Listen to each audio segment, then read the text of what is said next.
Welcome to my channel Bharati's kitchen. আজকে আমি মাছের মাথা দিয়ে একটা নতুন রেসিপি বানাবো। দেখে নাও এর সঙ্গে আমি কি কি নিচ্ছি। আমি প্রথমে মাছের মাথায় লবণ দিয়ে দিচ্ছি, হলুদ দিয়ে দিচ্ছি। এবার এটাকে ভালো করে মেখে নিচ্ছি। এরপরে আমি একটা মাছের মাথাগুলো ভেজে ফেলবো।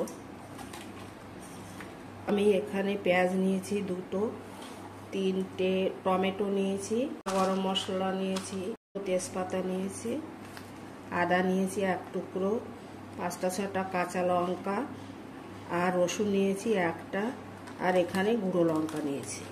কড়াটা গরম হয়ে গেছে, আমি তেল দিয়ে দিচ্ছি। ওটা গরম মশলাটা দিয়ে দিচ্ছি, তেজপাতাটা দিয়ে দিলাম, পেঁয়াজটা দিয়ে দিচ্ছি, রসুনগুলো দিয়ে দিচ্ছি গোটা গোটা। দেখো, এগুলো আমি মিক্সিতে বাটবো পরে। আদাটাও বড় বড় করে কেটে দিয়েছি, মিক্সিতে বাটবো বলে দিয়ে দিলাম। কাঁচা লঙ্কাগুলো দিয়ে দিচ্ছি। এইভাবে একটু হালকা ভেজে নেব।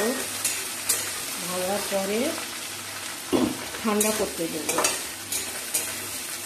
টমেটোগুলো দিয়ে দিচ্ছি। এইভাবে রান্না করলে ঝোলের মধ্যে কোনো লাম থাকবে না। এই মশলাগুলো আমি মিক্সিতে বেটে আবার ছেঁকে নেব।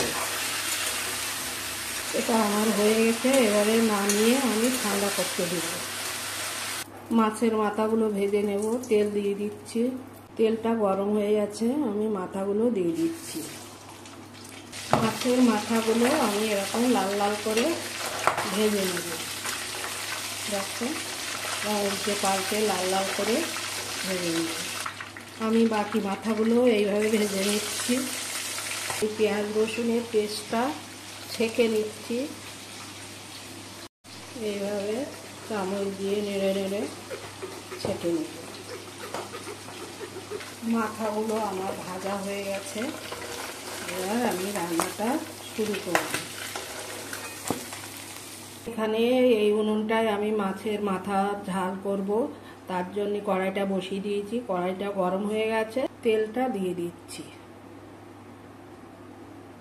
আমার গরম হয়ে গেছে, আমি মিশ্রণটা দিয়ে দিচ্ছি।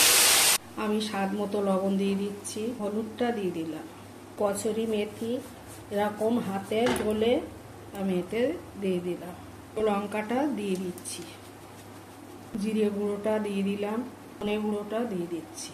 মশলা থেকে যখন তেল ছাড়বে তখন গরম জল দেব।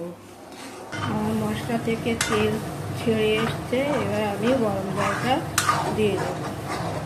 আমি গরম জলটা দিয়ে দিচ্ছি। জলটা ফুটে উঠলে আমি মাছের মাথাগুলো দিয়ে দেব।